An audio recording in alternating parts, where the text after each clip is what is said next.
네, 오늘의 멘토 임용환 전쟁사 박사님을 모셨습니다. 안녕하십니까, 멘토님? 네, 안녕하십니까. 네, 반갑습니다. 사실 우리 역사학계에서요, 이 전쟁사를 주로 다루는 분이 좀 생소한 것 같은데 어떤 계기로 이 전쟁사를 연구하게 되신 건가요? 네. 사실은 제가 말씀하신 대로 전쟁사를 하는 분이 좀 적어요. 네. 그래서 이런 질문을 많이 받는데 처음에 그냥 겸손하게 하느라고 제 전공도 아닌데 뭐 어떻게 하게 됐습니다. 이렇게 말했더니 제가 이걸 또 부업으로 시작하고 있다고 생각하는 분이 많더라고요. 네. 사실 그건 아니고 제가 원래 전공이 국가체제입니다. 근데 국가라는 게 생긴 이유 자체가 국방이 기본이에요. 국가의 목적은 세금을 걷기 위해서가 아니고 국민의 생명과 재산을 보호하기 위해서 만들어진 체제가 국가입니다. 그래서 국방이라는 걸 빼놓고 얘기할 수가 없어요. 근데 우리나라는 이상하게 그 부분을 빼놓고 얘기하기를 굉장히 좋아합니다. 그래서 이제 국가 체제를 하다가 이게 뭔가 빠졌는데 싶어서 이제 군제사 쪽에 관심을 가지다가 여기까지 흘러왔어요. 원래는 조선 전기 그 정도전이 제 전공입니다. 아, 그러셨구나. 네, 정도전과 조준의 개혁안. 네. 네. 또 이 전쟁의 역사 하면은 전쟁을 승리로 이끈 영웅들을 또 빼놓고 이야기를 할 수 없을 것 같은데 이 멘토님은 어떤 영웅에게 가장 끌리시던가요? 제가 이런 질문을 자주 받는데 네. 저는 누구 개인을 좋아하는 게 아니라 모든 사람이 영웅이거나 영웅이 될 자질이 있다고 생각을 해요. 그리고 모든 영웅은 다 자기 한계가 있어요. 그래서 저는 개인을 존경하는 게 아니라 어떤 사람에게서 무엇을 배워야 할까 늘 이렇게 갑니다. 진짜로. 아, 그러시군요. 알겠습니다.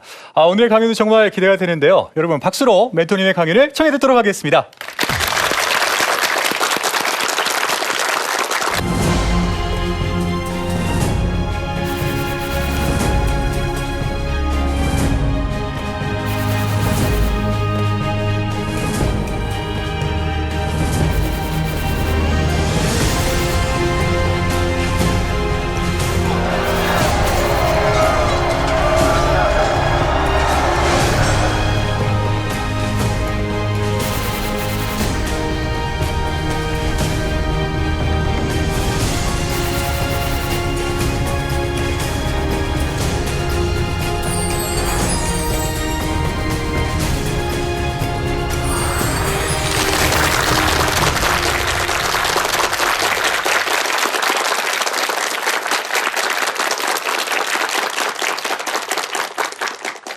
네, 반갑습니다.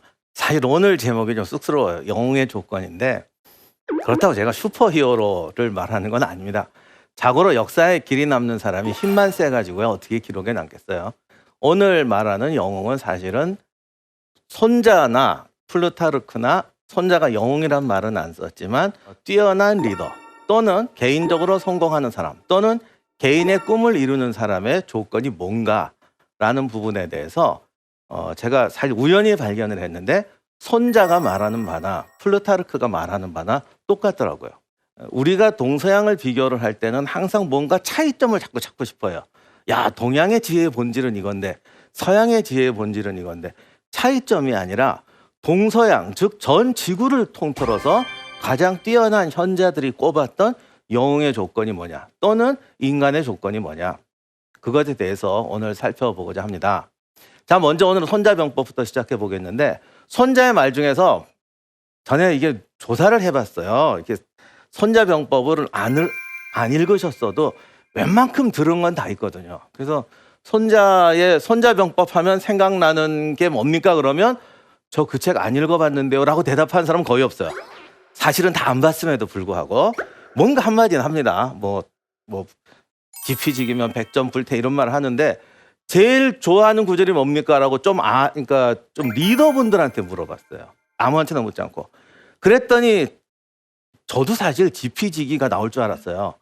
그랬더니 의외로 저게 나왔어요. 싸우지 않고 이기는 것이 최선의 승리다.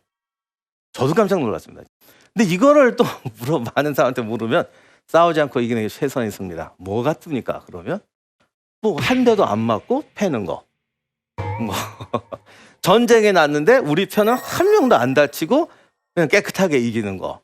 투자는 한 푼도 안 했는데 한 100억 버는 거. 무슨 말인지 이해하시죠? 이렇게 생각을 해요. 그래서 이래서 절대 영웅이 못 돼요. 손자가 말하는 승리하는 사람도 못 돼요. 이런 도둑놈 씹어가지고 어떻게 뭐가 되겠어요. 다이어트를 하는데 땀도 하나 안 풀리고 잠만 퍼자면 살 빠지는 게 있습니다. 있죠. 죽으면 그렇게 돼요. 살이 쫙쫙 빠져요. 이것은 살아서 성공하는 방법이 아니에요. 그러면 손자가 싸우지 않고 이기는 게 최선의 승리라는 말을 왜 했느냐. 손자의 시대에 있어서 어떤 전략이 필요하고 어떤 전술이 필요한가라는 건데, 이것은 손자의 시대적 환경과 관련이 있습니다. 손자는 춘추 시대 말기를 살았는데 중국이 지금의 뭐 한 일개 성보다 그 정도로 막 수십 개 나라로 나눠져 있을 때예요. 그리고 좀 지나면 전국 시대가 되는데, 전국 시대가 되면은 이제 천하 통일을 시도를 합니다. 손자는 선각자였기 때문에 이제 시대는 곧 천하 통일의 시대가 온다는 걸 예측했던 것 같아요. 그런데 저렇게 많은 나라들이 나눠져 있어요. 그리고 이게 다 비슷비슷해요. 그래서 손자의 딜레마가 뭐냐면, 자, 여기서 천하 통일을 하려면 일단 내가 옆에 나라를 하나 먹어서 힘이 2배가 돼야 다른 나라를 삼킬 수 있을 거 아니에요. 그래서 옆에 나라를 예를 들어 먹거나 공격을 했다고 쳐요. 그러면 자기 나라 군대에 최소한 반은 빠져나갔겠죠. 그러면 그 옆에 있는 나라는 바보냐고요. 그 틈을 노려서 그때 손자가 이제 오나라에 가서 장군을 했는데 뭐 초나라가 친다거나 월나라가 친다거나 옆에서 칩니다. 그러니 맨날 이겨도 옆에서 방해를 놓기 때문에 돌아와야 돼요. 왜? 내가 2배가 되려고만 해도 옆에서 방해를 놓으니까. 그래서 이런 결론이 나옵니다.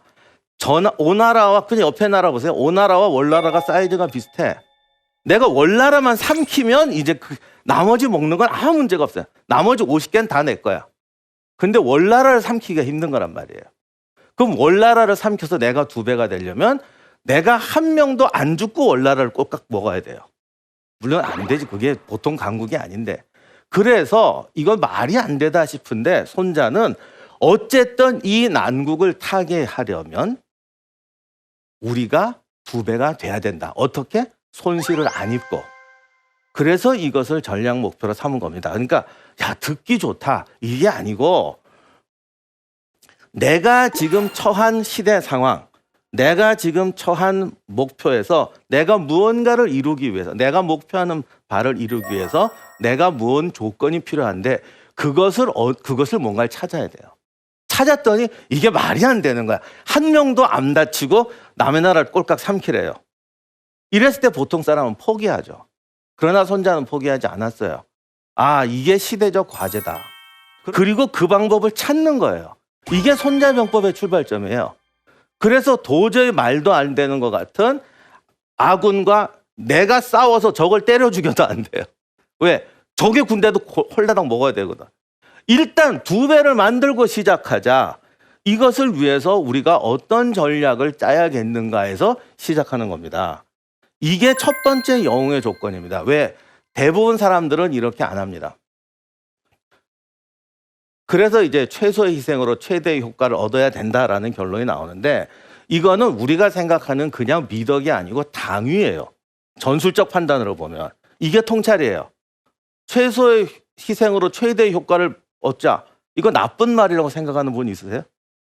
다들 그냥 거기 끄떡끄떡 이거 좋은 말이네. 그거는 미덕으로 이해한 거예요. 그건 통찰이 아니야. 그냥 정보지. 사람은 누구나 다 죽는다. 그건 지식도 아니죠. 이게 의학 지식이에요? 아니에요. 배 아프면 소화제 먹어라. 그러면 그거 알면 의사 됩니까? 전혀 아니에요. 그거는 그냥 정보에 불과해요.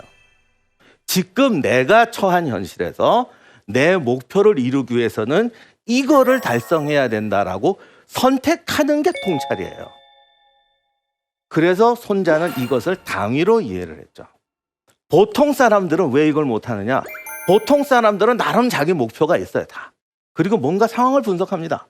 분석하고 그다음 어떻게 하느냐? 손자처럼 당위를 찾지 않아요. 내가 이걸 하기 위해서는 말도 안 되는 얘기지만 남의 나라를 홀랑 먹어야 된다. 보통 이렇게 안 하죠. 그거 못해. 보통 사람은 분석을 한 다음에 자기가 할 수 있는 방법을 찾습니다. 내가 가진 무기가 뭐냐? 지금 내가 할 수 있는 게 뭐냐? 그리고 그거를 가지고 자기 목표를 선택하고 가는 방법을 선택을 해요. 그러니까 대부분 실패하고 성공하면 그냥 운이 좋은 거예요. 누가 인간에게 죄를 줬는지 모르겠지만 신이 인간에게 죄를 줬더니 그걸 어디다 써먹냐면 남 탓하는 데 찾는 거야. 방금 말한 그대로예요. 목 분석을 해요. 그리고는 자기가 할 수 있는 방법만 찾아요. 근데 저쪽으로 갈랬더니 이런 말도 안 되는 걸 하라고 그러잖아요. 그러면 자기가 못하는 이유를 갖다 넣어요. 이래서 안 되고 저래서 안 되고 부모님을 잘못 만나서 안 되고 사회가 잘못돼서 안 되고 그거 다 옳은 말이에요. 옳은 말인데 문제는 그래도 이게 당이라면 여기서 방법을 찾아야 되는 거야. 그건 제가 말씀드리라는 건 사회가 잘못됐어, 제도가 잘못됐어, 뭐가 잘못됐어를 무시해라. 그냥 다 네 탓이야. 이러라는 게 아니에요. 이게 잘못됐어 그리고 버려버린다고. 여기서 남 탓이라고. 손자는 그렇지 않았어요. 당위를 먼저 보고 그다음에 방법을 찾아서 도전하는 거야. 내가 절대로 안 되고 내게 수단이 없다고 생각하지만 이게 가야 될 길이라면 이 길을 찾아가야만이 내가 승리할 수 있고 천하통일을 할 수가 있어. 그러기 싫으면 그냥 옆에 가서 붙든가. 일본 전국지대 때 번이 300개가 넘어요.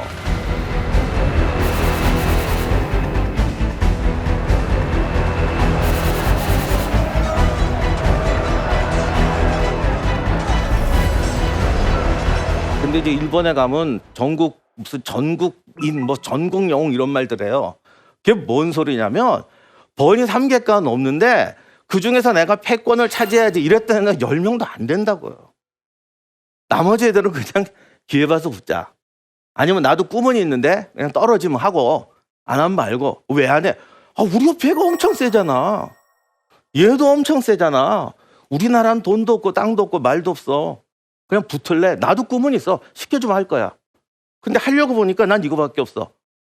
나 안 해. 이래서 안 한 거예요, 그냥. 그래서 당위를 가지고 방법을 찾는 사람이 역사의 승리자가 된다는 거예요.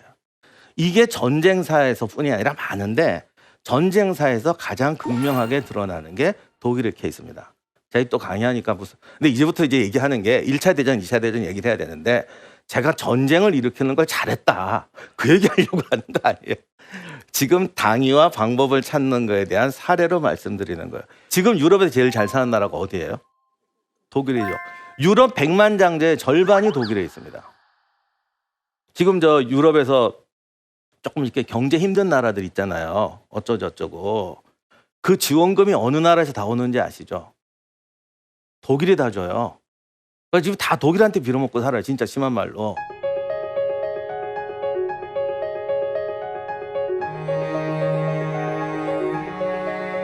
근데 독일 못지않게 또 유럽에서 콧대 높은 나라.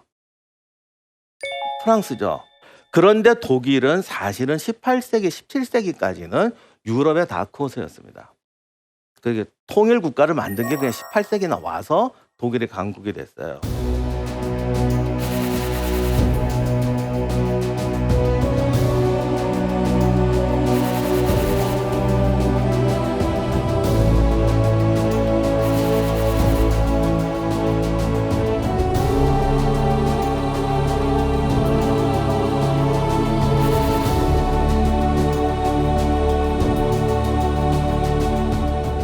그러니까 그때까지만 해도 지금처럼 세지 않아서 주변 나라들이 독일을 잡으려고 하죠.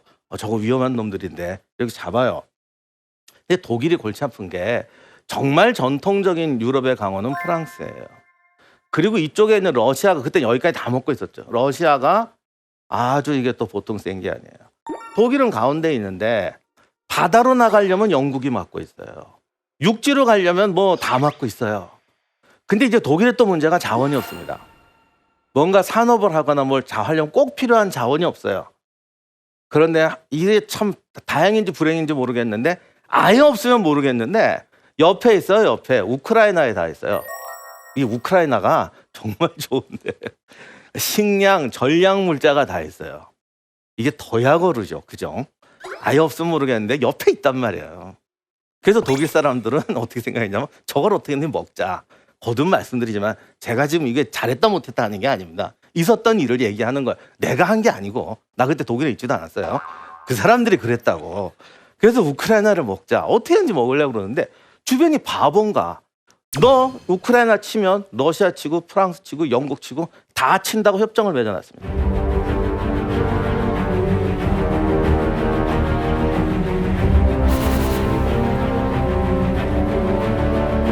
싸울 때 제일 골치 아픈 게 앞에 4명 싸우는 것보다 앞뒤로 2명 놓고 싸우는 게 더 힘들어요. 영화에서 무협지에서는 뭐 공중 날라차기로 다 해결하지만 그건 다 엉터리고 천하의 고수도 뒤에서 찌르는 데는 방법 없어요. 그래서 이 양면 전쟁이라는 건 적어도 10배의 전력이 필요합니다. 근데 10배는 그냥 지금 1대1로 붙어도 안 돼요. 그러면 이거 어떻게 해야 돼? 포기해야죠. 이거 얼마나 좋습니까? 하나님 왜 우리를 이런 놈의 땅에다 냅뒀습니까? 땅은 왜 안 주고 왜 옆에는 러시아를 두고 옆에는 두고 어떻게 할래? 뭐 못해. 이러면 그만이에요. 근데 독일이 이때 우리가 살아나가기 위해서는 무조건 여기를 먹어야 되는데 그러면 러시아하고 프랑스를 쳐야 된다. 프랑스와 양면 전쟁을 해야 된다. 이거 어떻게 할 거니? 이걸 당위로 내놨어요. 먼저 프랑스를 치자. 프랑스를 쳐서 왜냐하면 러시아는 땅이 넓어서 러시아가 독일까지 오는데 6주가 걸립니다. 그때 군대 동원해서 여기까지 오는데 그러면 6주 안에 프랑스를 확 먹어버리고 전군을 돌려서 러시아를 치면 이길 수 있다. 이런 방법을 내놓습니다. 물론 이거는 고양이 방울당 달기예요. 요즘 말로 하면 6주 만에 중국을 치고 군대를 돌려서 미국을 치자 뭐 이런 얘기 같은 거예요. 저 옛날에 농담이 있잖아요. 뭐 코끼리를 냉장고에 넣는 법, 냉장고 문을 연다, 코끼리를 넣는다, 닫는다. 지금 이런 얘기입니다. 그랬더니 누가 그랬어. 그런 냉장고가 어디 있어? 그건 나중이고 일단 냉장고를 넣는 거 그렇잖아요. 틀린 말이 하나도 없잖아요. 그리고 이제 시작을 했어요. 그리고 어떻게 하면 6주 만에 프랑스를 치고 할 것. 이게 이제 당위가 된 거예요. 방법은 없죠. 보통은 여기서 포기합니다. 근데 독일은 이게 우리의 운명적 과제니까 해야 된다라고 한 거예요. 이게 손자가 말한 싸우지 않고 이기는 법하고 내용이 다 겉으로 보면 다른 것 같잖아. 손자는 싸우지 말고 이기자고 그랬고 독일은 양쪽으로 싸워서 이기자고 그랬으니까 다른 말 같지만 사실 같은 뜻이에요. 내가 내 목표를 이야기하기 위해서 당위를 놓고 거기에 자기를 맞추는 거죠. 그래서 6주 만에 이걸 프랑스를 치고 독일을 치기 위해서는 어떻게 해야 될까? 이때부터 독일은 모든 국력을 기울여서 그 방법을 찾기 시작해요. 그리고 이거는 단지 군대의 싸움이 아니라 국가의 과제잖아요. 교육 제도까지도 바꿔요. 독일이 진짜 자원이 없는데 제일 중요한 게 전쟁을 하면 화약이 필요한데 화약 만드는 재료도 없어요. 그때만 해도 그 무슨 광석에서 저기 탄약 재료를 뺐거든요. 초석이라고. 근데 그 만드는 게 질산염인데 공기 중에 제일 많은 게 뭡니까? 질소잖아요. 그래서 독일이 이때부터 화학에 투자를 해서 지금도 노벨 물리학상 화학상에 독일 학자들이 되게 많아요. 그래서 공기 중에서 질소를 빼가지고 질산염을 만드는 것을 독일에서 개발합니다. 그래서 독일이 국가적으로 화학에다 제일 많이 투자를 해요.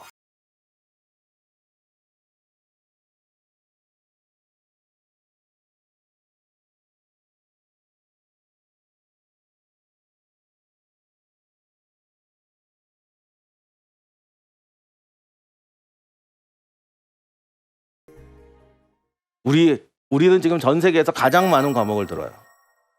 영어 뭐 수학 몇 시간씩 듣는데 왜 듣니? 그러면 중요하대. 그럼 옆에 있는 저 학교 다닐 때 진짜 그랬어요. 수학 선생님이 중요하니까 이거 일주일에 10시간씩 해야 돼. 그럼 사회 선생님 화가 팍 나요. 야, 사회는 안중에 한 줄 알아? 국사는 안중에 한 줄 알아? 이것도 10시간 해야 돼. 중요한 거 안 중요한 과목이 어디 있어? 근데 이거를 왜 10시간을 해야 돼를 중요해 그러면 타협이 안 돼요. 안 중요한 게 어디 있냐고. 그러다가 2시간짜리로 떨어지면 선생님 우시는 거지. 난 2시간짜리인가 봐. 아니거든요. 중요하고 안 중요한 게 아니라 자신들의 전략적 선택에서 중요도가 달라지는 거지. 그걸 책상에다 올려놓고 수학이 중요해, 국어가 중요하라고 천년만년 쌓아봐 답이 나오나. 지금 내가 무엇을 하려고 하는데 여기에서 얘가 차지하는 위치가 뭐냔 말이에요. 이게 국가의 전략적 선택이에요. 독일은 이거를 해서 교육 체제까지 바꿔요. 그런데 프랑스 애들이 이걸 들었어요. 나중에는. 처음에는 비밀로 했는데 뭐 이러다 보니까 다 나왔지. 논문 나오고 토론하고 프랑스 애들이 이걸 보고 야 독일이 이런 데는데 대책을 세워야지라고 했을까요? 안 했을까요? 안 했죠. 비웃고 말았지. 뭐 우리를 6주 만에 패? 지금 내가 뭐 우리 초강대국 옆에 일본, 미국 우리 옆에 두고 있는데 우리가 중국을 6주 만에 점령하자, 뭐 소련을 6주 만에 점령하자라고 한다 그러면 그쪽이 대비를 할 것 같으세요? 자들이 뭘 잘못 먹었나 보다라고 생각하고 놀아요. 그래서 그냥 비웃고 놀았어요. 이게 말이 되냐고. 근데 이 아저씨들은 했거든. 그래서 드디어 슐리핀 계획이라는 게 나옵니다. 이게 뭐냐면 프랑스 국경을 그냥 치고 들어갈 수는 없으니까 군대를 우회해서 돌려서 저기 벨기에 쪽으로 돌려서 들어가자는 거예요.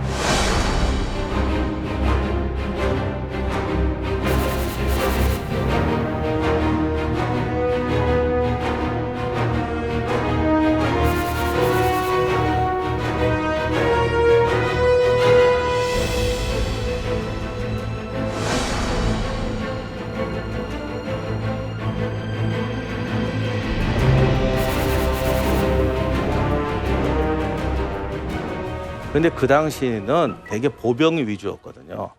그러다 보니까 저기를 이렇게 쓸고 지나가려니까 군대가 한두 명이라 백만 명, 200만 명이 필요해. 근데 군대가 자, 오늘부터 전쟁 시작한다. 이렇게 해서 전쟁할 수 없어요.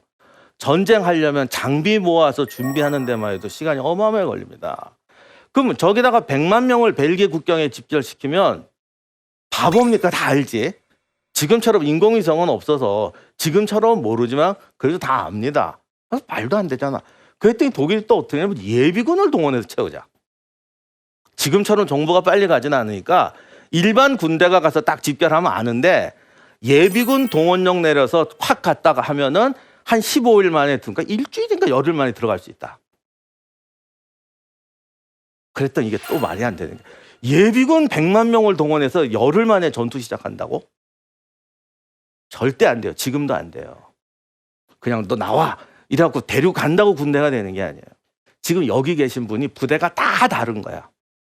부대가 다 다른데 동원령이 때리면 예를 들면 당신은 무슨 부대 위생병이고 당신은 무슨 부대 무슨 몇 소대 기관총 사수니까 어디로 오라고 그래요.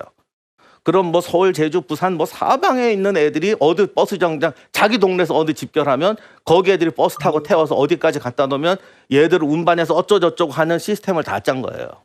이거 요즘 슈퍼컴 갖고도 못해요. 그래서 독일이 사관학교 성적도 수학을 제일 우선이에요. 수학 잘하네. 이거 해. 그래서 당시 독일 육사에서 유행하던 말이 육사에 가서 절대 우등생이 되면 안 된다. 우등생이 되면 소대장이 되는 게 아니라 역으로 끌려간다. 그래서 맨날 철도 시간표 짜다가 정신병원에서 죽는다. 라는 유명한 농담이 있었어요. 왜냐하면 맨날 기차 체크하니까. 그러면 동원령을 내렸는데 이게 지금 기차가 제대로 움직이는지 어떻게 알아?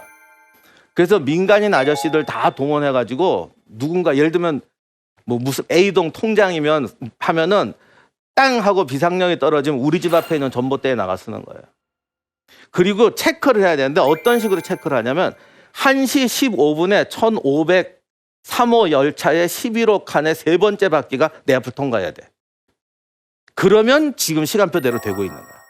다섯 번째 바퀴가 지나갔으면 약간 늦은 거고 무슨 말인지 이해하시죠? 그러면 이거를 또 전신을 때리면 그걸 수합을 해서 조정을 했다고요. 그렇게 해서 열흘 만에 동원을 해서 예비군이 진군을 시작했어요. 이게 그 유명한 슐리핀 계획이에요.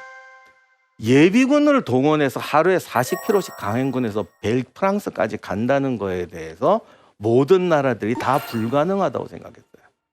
현역도 안 되는데 예비군이 그 배 나온 예비군이 이걸 어떻게 하겠냐고. 근데 독일군이 행군을 했어요. 그 행군을. 우리는 이제 1차, 2차 세계대전을 봐서 독일을 가해자라고만 알고 있는데 독일 역사를 보면 유태인 못지않게 2000년 동안 유럽에서 핍박을 받았던 나라가 독일입니다.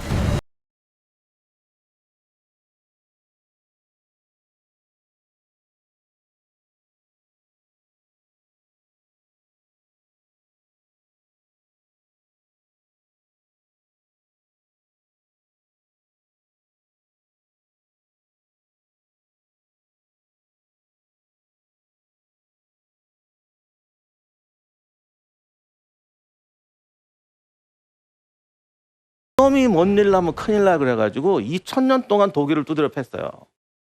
그래서 정말 한이 맺힌 나라가 사실 독일이에요. 그게 이제 너무 이제 이렇게 업되니까 좀 잘못된 걸로 가기도 했지만 아무튼 그래서 어떤 국가의식이 굉장히 강했어요. 우리가 정말 2000년 동안 두드려 맞고 살았는데 강대국이 못 되면 또 두드려 맞고 산다. 우리 한번 생각해 보십시오.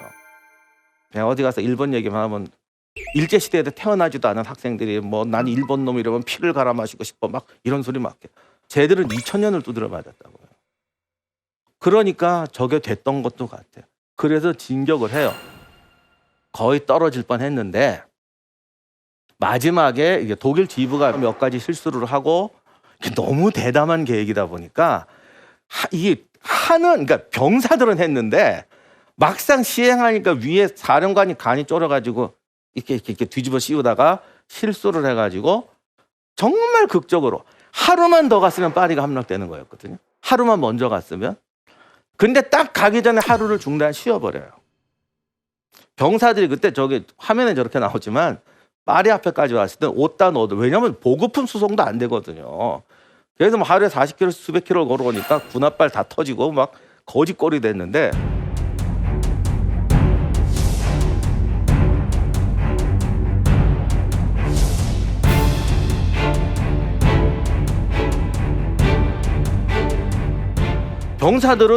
병사들은요 이기고 성공한다고 그러면 지난 노력이 아까워서도 하려고 그래요.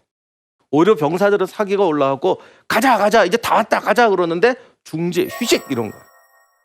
이거 뭐야 하고 있는데 이게 마른 강이라고 역사적으로 싸움 참 많이 하는 강인데 그 강 앞에서 휴식을 해버렸어요 독일군이.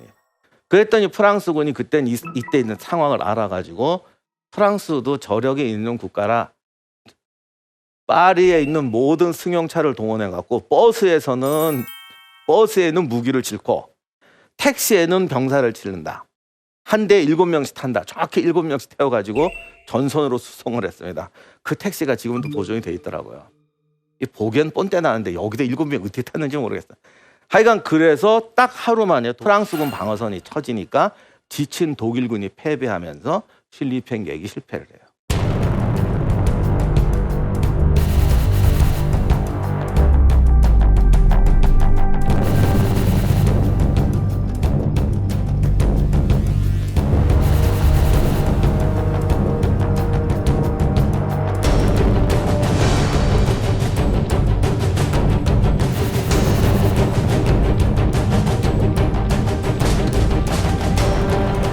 이때 성공했냐 실패했냐는 중요하지 않아요.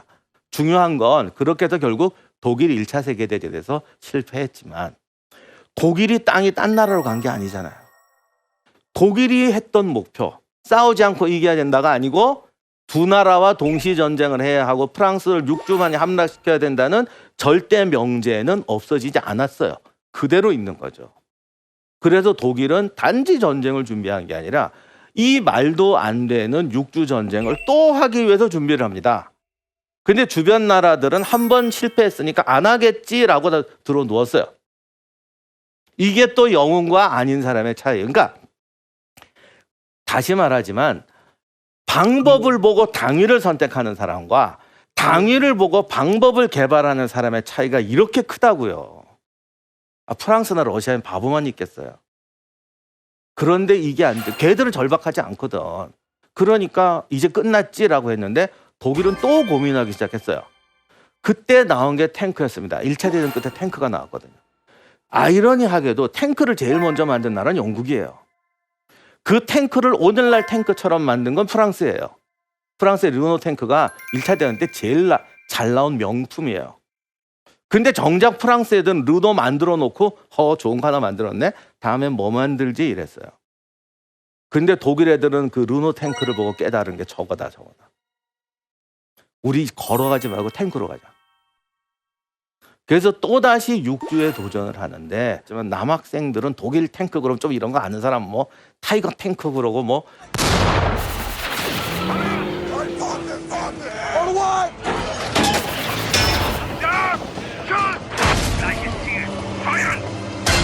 독일 탱크 그러면 대포 튼튼 장갑 튼튼 처음엔 그러지 않고 독일 탱크는 오히려 경장갑차 같은 경량 탱크를 만들었습니다. 다들 무거운 탱크 만들어야 된다고 할 때 왜 독일은 전격전을 6주 만에 날랐어야 됐거든요. 그래서 6주 만에 가기 위해서 얘들은 기동성 있는 탱크 전략을 생각을 했어요. 그래서 만들었던 게 전격전이에요. 그래서 우리가 아는 그런 멋있는 탱크가 아니라 이런 가벼운 탱크를 몰고 전격전을 하기 시작했습니다. 사실은 탱크만 하는 게 전격전을 탱크로 생각하는 탱크만 하는 게 아니고 대포, 항공기, 탱크 다 모아가지고 전쟁을 이렇게 통으로 미는 게 아니라 한 군데로 집중해서 이쪽으로 파고 들어간다는 거예요. 그리고 파고 들어가서 뒤를 막아버린다라는 겁니다. 그럼 얘들이 항복한다는 거예요. 그런데 이게 중요한 게 이게 말처럼 쉬운 게 아니고 내가 여기를 뚫어서 뒤를 갔어요. 그래서 뒤를 막아버렸어요. 그러면 이쪽에 항복한다고 그랬더니 반론을 핀 사람이 뭐라고 그랬냐면 이렇게 병력이 많은데 내가 혼자 여기를 가운데를 막 뚫고 다 저 문을 잠궜어. 얘들이 이제 갇혔다 그랬다고. 내가 여러분 뒤에 고립된 겁니까? 여러분이 갇힌 겁니까? 이게 답이 안 나와요. 그래서 독일에서도 이게 무슨 말 안 되는 전투냐라고 했는데 전쟁터는 기세거든. 실제로 해보니까 정말 독일군 애들이 용감하게 뚫고 들어가니까요. 놀라서 무너져요. 근데 똑똑한 애들이 알아갖고 싸우자 그래도 한 번 겁이 나서 무너지면 이게 정신없습니다. 이게 생명이 문 앞에서 왔다 갔다 할 때는 이게 안 돼요.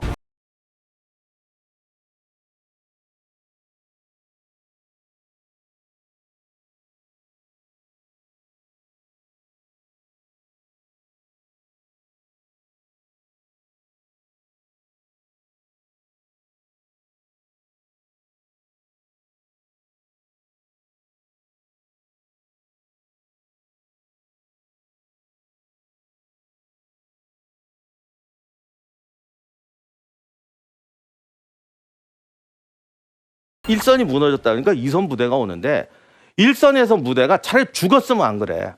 별로 죽지도 않았는데 겁이 나서 도망가니까 쓰나미처럼 뒤로 오는 거예요. 지원하던 부대가 지금 앞에 왔는데 얘들이 밀고 내려가요. 독일군은 나타나지도 않았는데. 이거를 보고 독일군 그 앞에 있던 전차 부대원들이 어떻게 이럴 때 어떻게 해야 됩니까? 나는 원래 여기까지만 가라고 그랬거든요. 근데 애들이 쓰나미처럼 뒤로 밀리더니 뒤에 쏘는 지원 부대까지 밀어버리는 거예요. 그럼 이때 어떻게 해야 되죠? 원래 내 명령은 여기예요. 이럴 때 앞으로 더 나가면 삼진까지도 쓸어버릴 수 있잖아요. 근데 언제 전화하고 이걸 해요? 전격전이라는 건 뭐냐면 정신없이 만드는 거거든요. 사실 간단히 말하면 미친 듯이 공격을 하니까 애들이 막 얘 왜 이래 그러는 거예요. 그때 딱 봐가지고 얘 왜 이래 그러는데 한 명 정도는 공포에 질린 애가 있어요. 그럴 때 걔를 공격해서 패면 갑자기 걔에서 막 피가 나오고 그러면 멀쩡하던 애들도 겁이 나서 도망가는 거예요. 옛날 전쟁은요 다 짜줘요. 네가 여기 가지. 그럼 옆에는 일로 가라. 넌 이렇게 하라고 다 짜주는데 이렇게 전격전 스타일로 전쟁하면 이 중에서 누가 겁먹고 얼굴에 하얘질지 누가 아냐고. 본인도 몰라요, 본인도. 그러면 갖다 딱 들이쳤더니 누가 갑자기 훅 이렇게 주저앉는단 말이에요. 그러면 그걸 보고 반응을 해야 돼요. 무슨 말 이해하시죠? 그러면 현장에서 누군가 즉칙 판단을 내려야 되잖아요. 근데 군대 하면 명령 아닙니까? 이건 전 세계 공통이에요. 군대가 명령을 안 들으면 군대는 존임 유지가 안 돼요. 생각해 보세요. 다른 건 다 필요 없어요.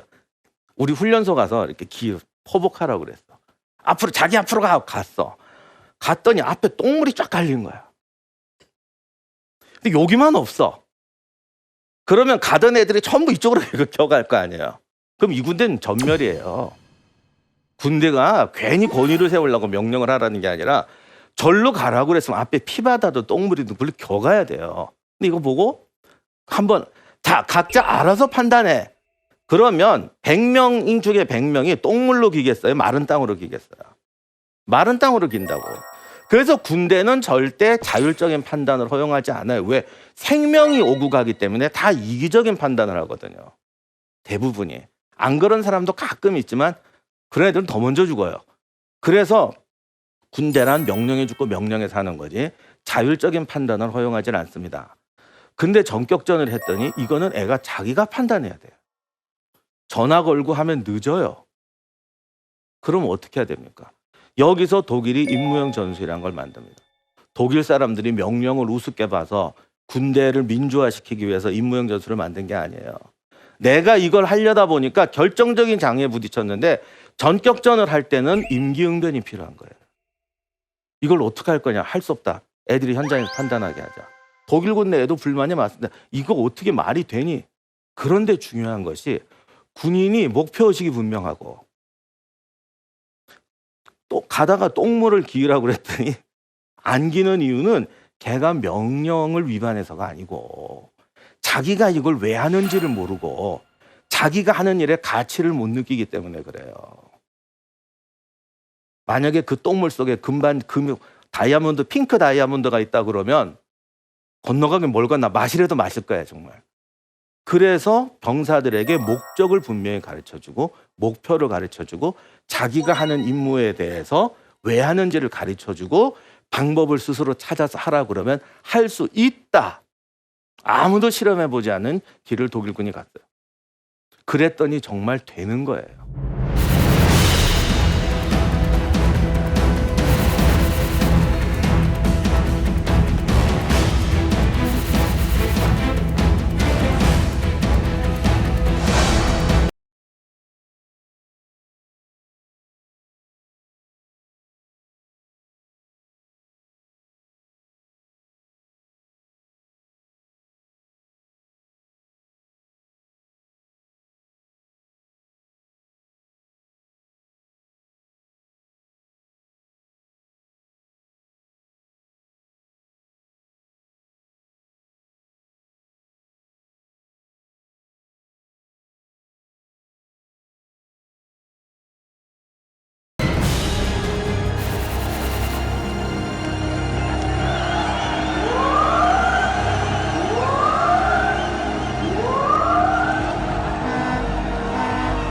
자, 그러면 제가 영우의 조건이 뭐냐고 말씀드렸죠.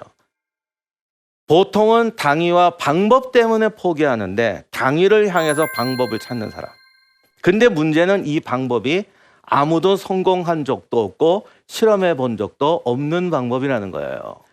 지금까지는 제가 손자를 갖고 얘기를 했어요. 그럼 플루타크는 뭐냐? 사람이 사례가 나와요. 둘이 그게 좀 다른 것 같은데 똑같은 게. 헤라클레스 누구나 다 알아요. 모르는 사람 없어요. 슈퍼히어로 힘만 세네. 헤라클레스는 뭐 신의 아들이라고 그래요. 또 로물루스는 전쟁의 신 마르스의 아들이라고 그래요. 이거 보면 벌써 기분 나빠요. 아, 이게 흑수저는 역사책에 남을 데가 없구나. 봐라, 저거 아버지가 이게 역사를 잘못 배우면 이렇게 돼요. 이게 신화야. 사람들이 생각하는. 그럼 사람들은 왜 헤라클레스를 제우스의 아들이라고 그랬냐? 그게 마음 편하거든. 나는 흑수저인데 자는 금수저. 금수저도 아니고 그건 뭡니까? 신의 아들이잖아. 그래서 헤라클레스가 성공하고 나고 로물루스가 성공하고 나니까 다 신의 아들이라고 갖다 붙였어요. 물론 뭐 자기가 권력을 위해서 그런 것도 있지만 사람들은 이게 편한 겁니다. 내 핑계가 되잖아요. 근데 진짜 역사 속의 헤라클레스는 누구냐? 로물루스는 누구냐? 사실을 플루타르크가 말하는 두 사람은 아버지가 누군지 모르는 사람이에요. 옛날 고대 기록에서 아버지가 누군지 모른다는 건 신분이 낮다는 의미예요. 신분이 낮아서 떠돌이 생활을 하던 사람인데 자기도 마을에 지나서 떠돌이 생활을 해요. 왜 나는 이렇게 떠돌이 생활을 해야 되지? 그런데 그 시대가 어떤 기냐면 혼란기예요. 헤라클레스는 그래서 혼란의 시대에 내가 이 시대에 뭔가를 갖추기 위해서는 사람들을 모아서 용병대 같은 걸 만들어 군대를 만들자. 그래서 군대를 만들어서 깡패도 소탕. 그것도 지가 군대를 만들어서 남을 패면 백성을 패면 깡패 두목밖에 더 됐겠어요. 좀 깡패 같은 애 못된 애를 패서 유명해지자. 그래서 그걸 시작했어요. 그랬더니 헤라클레스만 하는 게 아니라 딴 놈이 또 하는 거야. 누가 뭔가 음식점을 하나 냈더니 히트치는 게 여기서 막 나오는 거죠. 그때 헤라클레스가 아주 놀라운 대담한 작전을 씁니다. 왜? 이거 안 되겠네. 내가 유명해지려면 남보다 정말 달라야겠네. 그래서 이때부터 헤라클레스가 어떻게 하냐면 강도로 소탕하러 갈 때 자기 거로 안 싸우는 게 아니라 상대 거로 싸우는 거예요. 요즘 말로 하면 격투기인데 상대가 권투 선수 출신이에요. 나는 유도 선수 출신이야. 그럼 나는 유도를 하고 쟤는 권투를 해야 되잖아. 나 유도 버려. 권투로 붙어. 그래서 권투 챔피언을 이겨. 그 다음에 붙었더니 얘는 쿵우 챔피언이래. 그래 쿵우로 하자.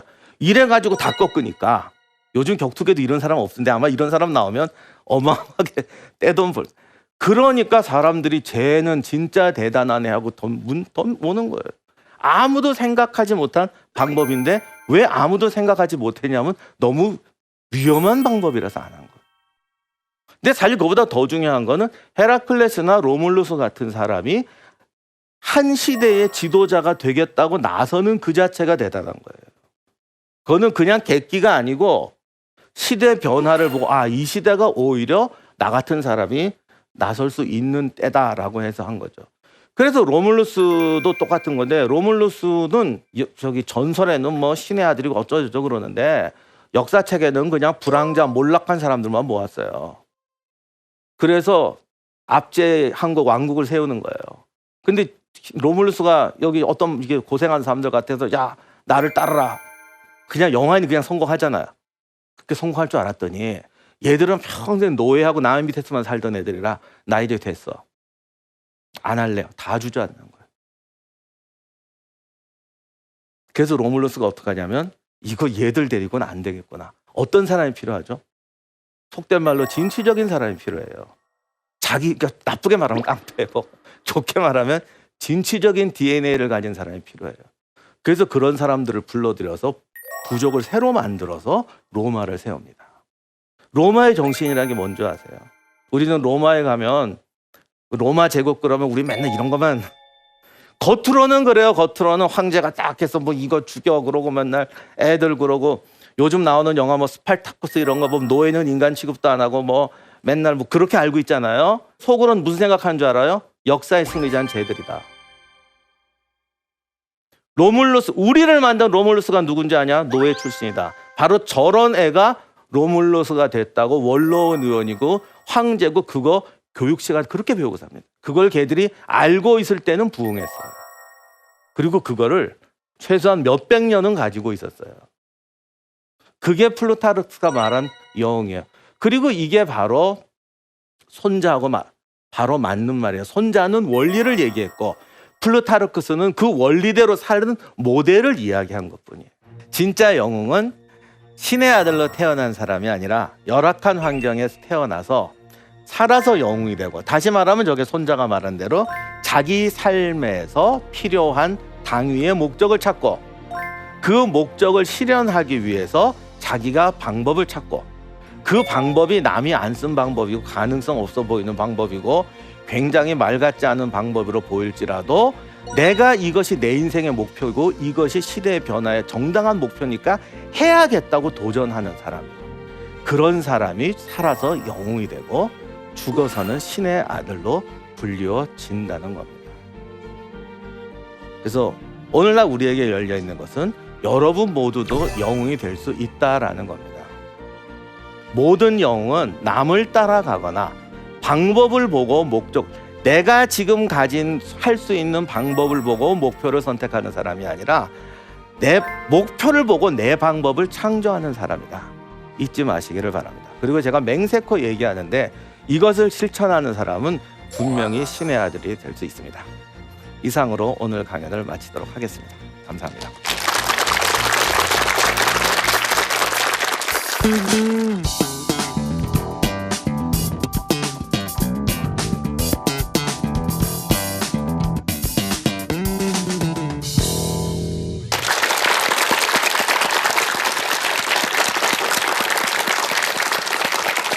네, 멘토님의 강연 잘 듣고 왔습니다. 너무 흥미진진했던 것 같아요. 독일의 또 임무영 전술 성공 뒤에는 이를 또 잘 따랐던 어떤 병사들의 공도 있는 것 같아요. 하지만 이제 그때 당시에는 없었던 것을 시도했을 때는 우려가 따르기 마련일 텐데 그들에게 어떻게 신뢰를 줄 수 있었을까요? 그 당시 때. 독일군도 정말 고민 많이 했는데 사실 임무영 전술 성공한 나라가 세 나라입니다. 독일하고 이스라엘하고 미국인데 미국은 독일과 이스라엘의 성공을 보고 받아온 거고 주체적으로 성공한 거는 독일하고 이스라엘이라고 볼 수 있는데 사실 이게 임무영 전술은 하나가 모든 사람에게 통일되는 확실히 국가의식이 있어야 돼요.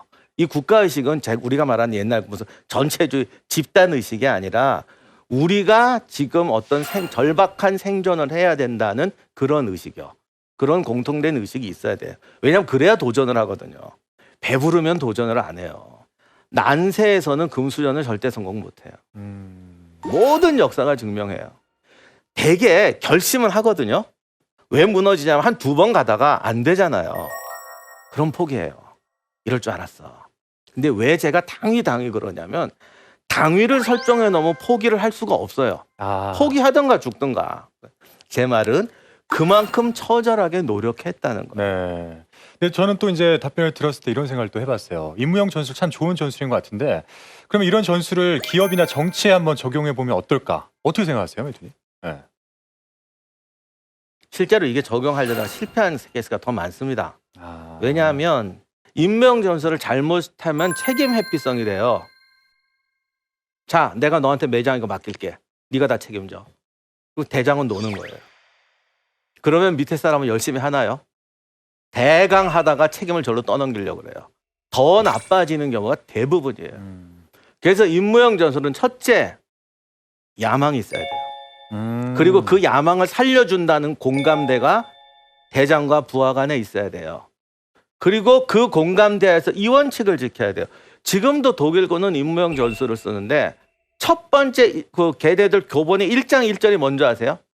책임감은 누구와도 공유할 수 없고 나눌 수도 없다. 내가 자네한테 맡긴다고 해도 책임은 내가 지는 거야. 맞는 사람은 여기에 모든 건 내가 책임지는 거야. 근데 이렇게 말하면 우린 또 싫어해. 그럼 누가 책임질 건데? 둘 다 책임질 거야? 이렇게 가니까 안 되는 거예요. 그 패기와 야망을 살려서 같이 가야 돼요. 그래서 임무영 전술이 매뉴얼 좋아하는 사람들한테는 참 싫어요.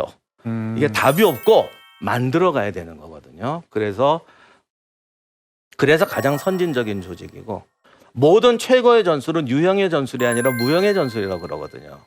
근데 모든 조직은 무형의 전술이 아니라 유형의 전술을 좋아해요. 책임 소재 때문에. 그게 아마 조직에서 잘 안 되는 중요한 이유일 건데, 성공한 나라는 지금도 이스라엘이 벤처기업은 세계 1등입니다. 가장 창의적인 벤처기업은 이스라엘에서 다 나와요. 왜 그러겠어요?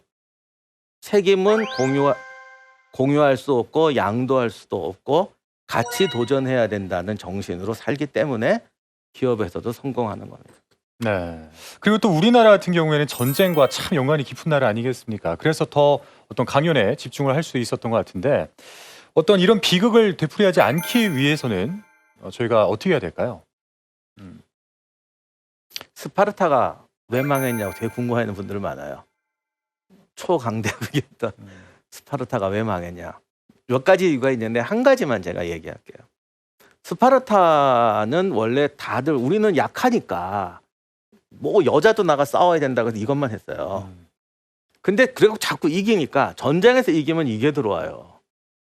그러니까 갑자기 이거 맛을 알아가고 사치의 맛을 알아갔고, 이제 싸워서 승리한 사람은 전쟁에 면제시켜주자.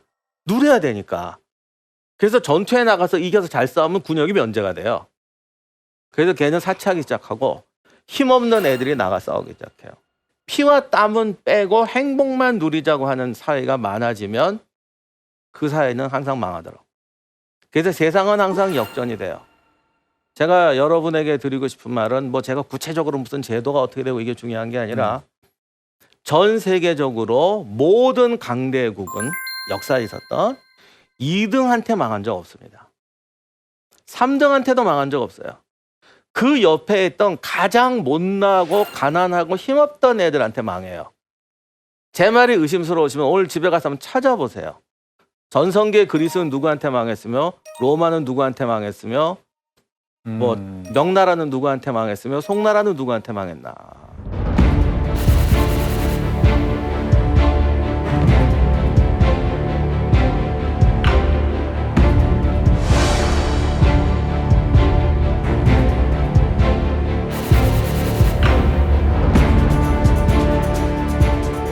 왜 그러냐? 물질과 부가 풍족해지면 피와 땀을 싫어하게 되고, 아까 자기가 못하는 방법은 버린다는 것처럼 피와 땀을 안 흘리는 방식으로 나라를 유지하고 지키려고 합니다. 그러면 꼭 망하더라고요.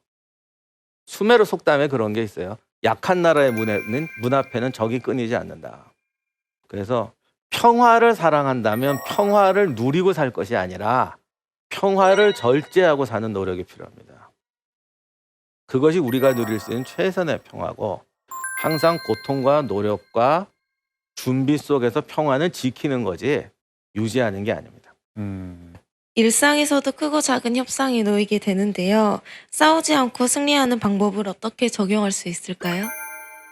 제가 처음에 말씀드렸지만 싸우지 않고 이기는 게 최선이라고 싸우지 않고 이기는 거를 따라가면 그렇게 돼요. 싸울 수도 있고 내가 손해볼 수도 있어요. 중요한 건 내가 지금 추구하는 목표에 최선의 걸 찾는 거예요. 그러니까 손자봉법이든 뭐든 싸우지 않고 이긴다는 것에 너무 몰두하면 안 돼요. 싸우지 않고 이기는 게 중요한 게 아니라 내 목표에 가장 합당한 걸 찾는 거예요. 그 연애할 때 이런 말하면 좀 뭐하지만 옛날에는 남자들 주머니가 그렇잖아요. 그럴 때 집에서 연습해야 돼요. 음식값 같은 거 지불할 때 평소에 부들부들 떨던 애는 주머니에 손 나올 때도 떨린다고. 그러니까 그냥 딱 그때만 우리 시대는 그랬거든. 딱 써야 돼. 연습하고 써야 돼요. 엄청 손해봤잖아요. 근데 손해본 겁니까? 그날 얻는 겁니까? 얻은 거잖아요. 내가 얻기 위해서 뭘 하는 거거든요. 그래서 싸우지 않고 이긴다는 건 지금 내 목표를 달성하는데 가장 좋은 방법이 뭐냐. 그리고 남이 하지 않고 가장 어려운 방법이 뭐냐. 그걸 찾아서 하면 그게 싸우지 않고 이긴 거예요. 그러니까 반대로 싸워서 이길 필요도 있는 거죠. 그게 최선이라면. 서양에서 그리는 영웅은 거의 신적인 존재이고 동양과 영웅의 느낌이 다른 것 같습니다. 그 왜 그런 차이가 생겼는지 궁금합니다. 굉장히 좋은 질문이고 많이 하시는 질문인데 이게 어디가 좋다 나쁘다라고 절대 받아들이지 마시고 동양에서는 신이 일찌감치 하늘로 갔어요. 그러니까 동양이라고 그래도 이게 참 그냥 한국, 중국만 그래요. 다른 나라는 또 안 그래요. 하늘로 가서 완전 무결한 존재가 됐어요. 그러니까 신의 아들이라고 하면 그냥 완전 무결한 존재인 거예요. 정의롭고 도덕적이고 이런 개념이고 서양에서는 신 자체가 인간이에요. 신도 결함이 있어요. 그러니까 서양에서는 신의 아들이고 뭐 신의 손자고 간에 어떤 탁월한 한 가지 특성이 있을 뿐이지 완전 무결한 사람이 아니에요. 그래서 무언가 이상을 추구하고 근원적인 걸 추구할 때는 확실히 동양적인 신이 또 중요하고 어떤 사람을 이해하고 인간을 이해할 때는 서양의 신의 아들, 그러니까 신의 아들이라는 건 완전 무결한 사람이 아니에요. 거듭 말하지만 남이 못하는 것에 도전하는 사람이 영웅이에요. 시대를 보고 방향을 찾아서 남이 따라올 길을 개척하는 사람이 영웅인 거죠. 네. 아쉽지만 벌써 마칠 시간이 됐습니다. 멘토님 오늘 저의 만남 어떠셨어요? 제가 이런 강의하면 되게 싫어하는 분들 많아요. 진짜로. 재밌었습니다. 네. 벌써 거기서 걸려요. 이건 내 얘기가 아니야 이러면서. 왜냐하면 듣고 자기가 실천할 수 있는 얘기를 찾는데 인간은 탁월한 능력이 있어요. 딱 듣는 순간 저건 남의 얘기다. 저런 거 들으면 고통받는다. 그러고 마음을 닫아버리는 사람들이 있는데 여기 계신 분은 안 그런 것 같아서 10년 후에 다시 만나서 선생님 강의 듣고 제 삶이 바뀌었습니다. 제가 평생 지금까지 이런 사람 3사람 만나봤는데 여기 모이면 한 20배는 넘을 것 같은데 그렇게 다시 만나기를 바랍니다. 알겠습니다. 오늘 토크 콘서트 활동은 여기까지입니다. 여러분 멘토님께 큰 박수 부탁드리겠습니다.